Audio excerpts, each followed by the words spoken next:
Sumainyo ang kapayapaan. Napakapadrama, nakakagulat, at mabigat ang mensahe na ating matutunghayan sa Ebanghelyo mula kay San Juan, itong ating pagdiriwang ng pinakadulo o ang huling linggo ng Kwaresma. Pahintulutan po ninyo mga kapatid na sabayan ko kayo sa paglalakbay sa Ebanghelyo. Basahin natin ang unang parte nito. Noong panahong iyon, kabilang ang ilang Grego sa mga pumunta sa pista upang sumamba. Lumapit sila kay Felipe, na taga Betsaida, Galilea, at pinakiusap, "Ginoo, ibig po naming makita si Jesus." Sinabi ito na Felipe kay Andres at silang dalaway lumapit kay Jesus at ipinaalam ang kahilingan ng mga iyon. Mga kapatid, balikan natin ng kunti ang banal na templo ng Jerusalem. Kaya po ito'y napakahalaga dahil po taon-taon lahat ng mga Hudyo ay pumupunta upang ipagdiriwang ang Pasko. Ano nga ba ang Pasko? Ito yung kapistahan ng Passover. Matandaan po natin, nung hinawi ng Panginoon ang dagat sa pamagitan ng pamumuno ni Moises upang sila ay umalis sa Ehipto at pumunta sa kabilang dako. Ito po'y nakita nila na ginawa ng Diyos para sa kanila at taon-taon ito'y kanilang pinasasalamatan at ito'y kanilang ginagawang pagdiriwang upang pag-alay ng pasasalamat sa Diyos. At doon ito ginagawa nila sa templo sa Jerusalem. Kaya po mga kapatid, alam naman po natin na walang striktong distinction.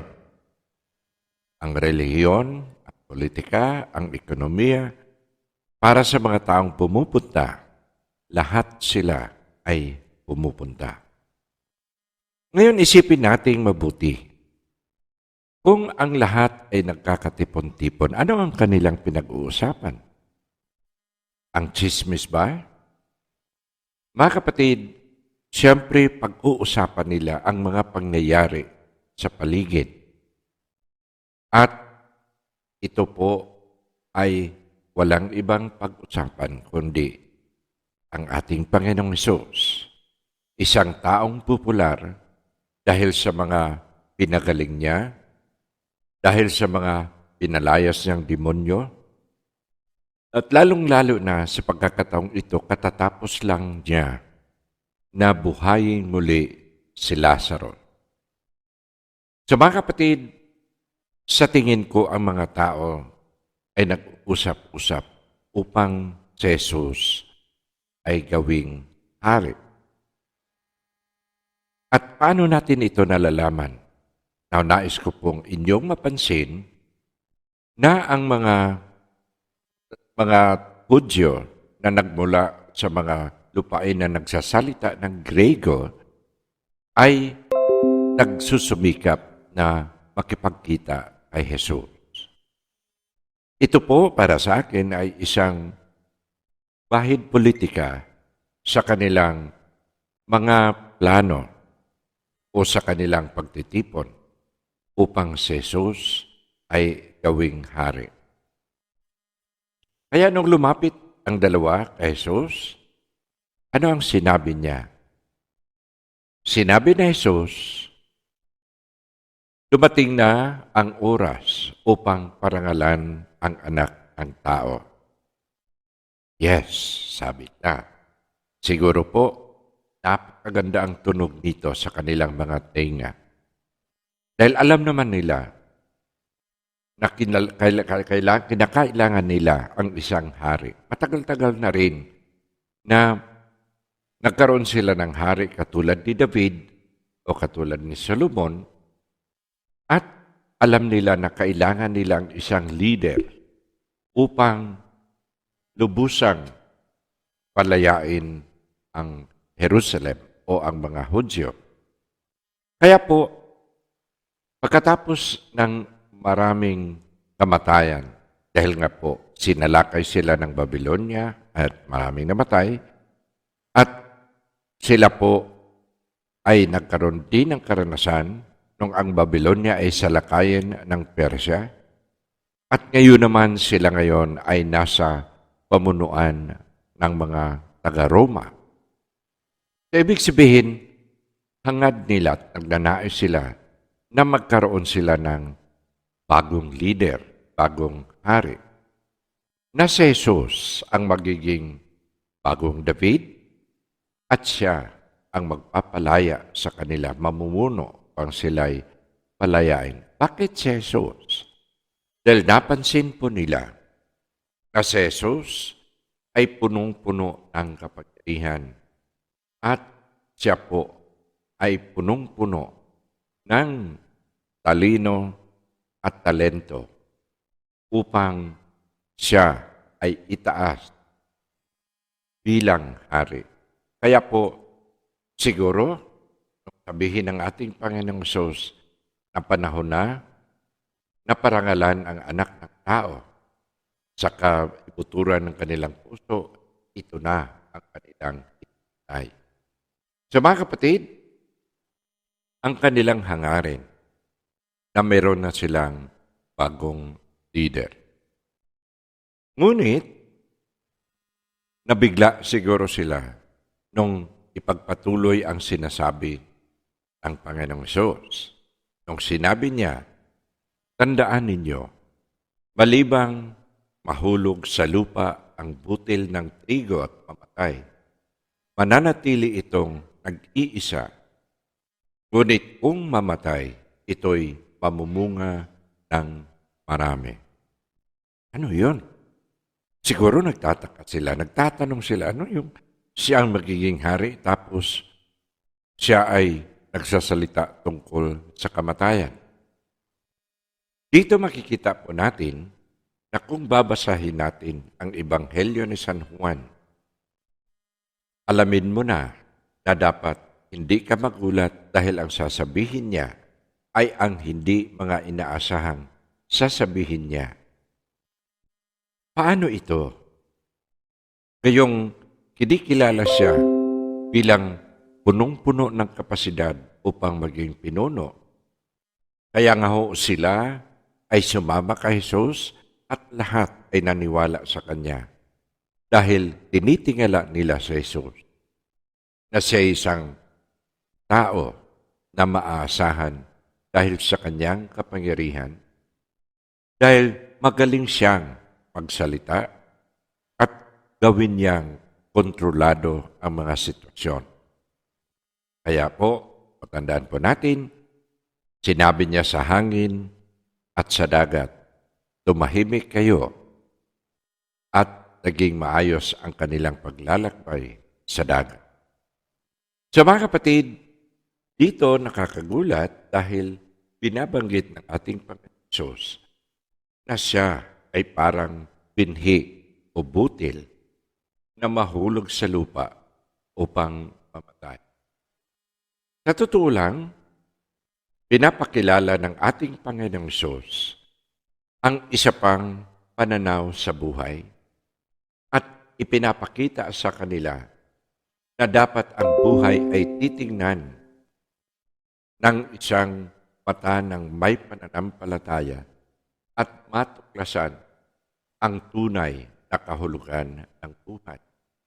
Hindi katulad ng pagnawa at sanlibutan, kundi para upang alamin ang kalooban ng Diyos.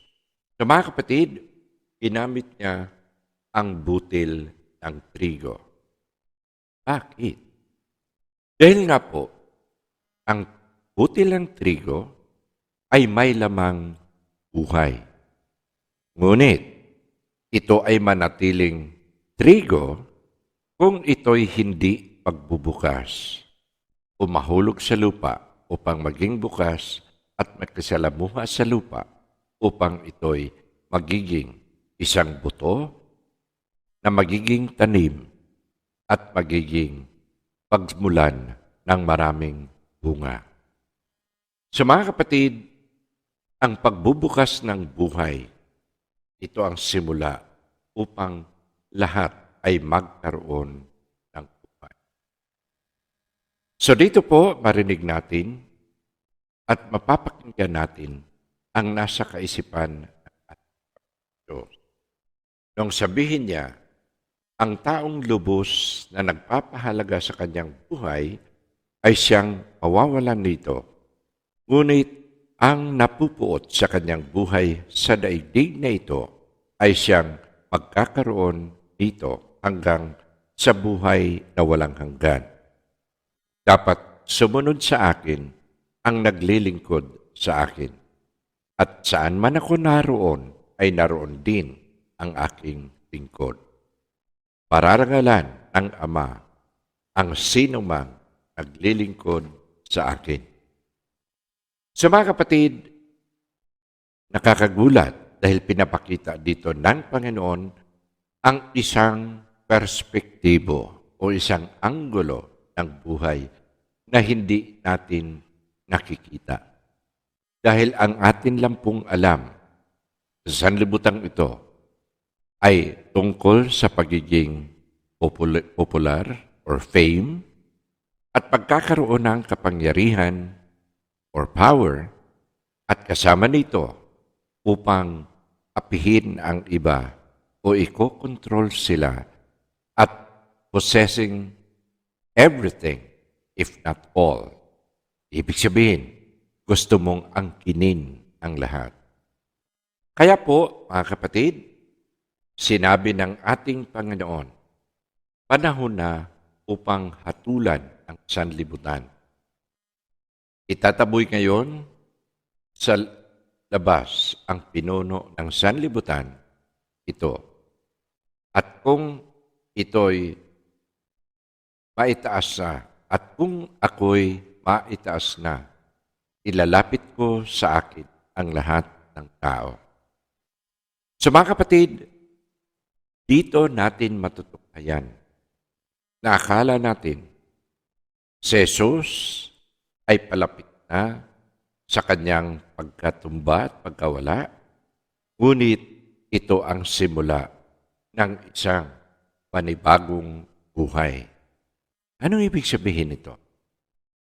Halos hindi natin maintindihan dahil nga po iba ang kanyang presentasyon sa sanlibutan.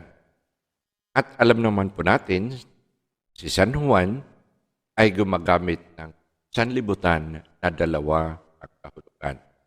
Sanlibutan, ay ibig sabihin, ito ang mahal ng Diyos, for God so loved the world, at ito'y nangangahulugan na ang sanlibutan na kanyang nilikha or the world of creation. At ang isa pang kahulugan ay ang sanlibutan ay isang sanhi ng pagkakasala at iba't ibang pananaw, a distorted kind of affection. So mga kapatid, dito ay pinapakita ng ating Panginoong Hesus na kung siya'y itataas na, ang ibig sabihin, pararangalan na, upo. Ngunit ito ay parangal o itataas sa krus. Ulitin ko po, itataas sa krus. Ibig sabihin, sa tingin natin, ito ay kanyang kamatayan, ngunit para sa Panginoong Hesus, ito ang pagtataas sa kanya bilang hari ng sanlibutan. Bakit? Dahil po kung siya ay naitaas na sa krus, siya ay magiging hari at maging lubusan ang kanyang pagkahari dahil sa pamamagitan ng kanyang kamatayan at muling pagkabuhay. Lahat ng bansa ay matitipon at lahat ay magiging kaisa sa pakaharian ng Diyos. Sino? Yung lahat na kumbinsido sa katotohanan ay pinapakita ng ating lahat na naging ulat sa pamamaraan ng ating Panginoong Hesus kung paano mamuhay ng may kababaang loob at maging bukas para sa iba upang gawin ang mabuti at tama. Para sa lahat na tumatanggap sa pamumuhay at pananaw ng ating Panginoong Hesus bilang siyang daan at lahat na sa Kanya ay nananalig at pagtitindig. Mga kapatid, sana ito ang ating maranasan pagdating ng Semana Santa upang tayo ay makasama at maging kaisa ng ating Panginoong Hesus sa Kanyang kaharian. Dahil ito ang Kanyang pananalita, saan man ako naroroon, nandoon din ang aking mga lingkod. Magpalain nawa kayo ng Diyos.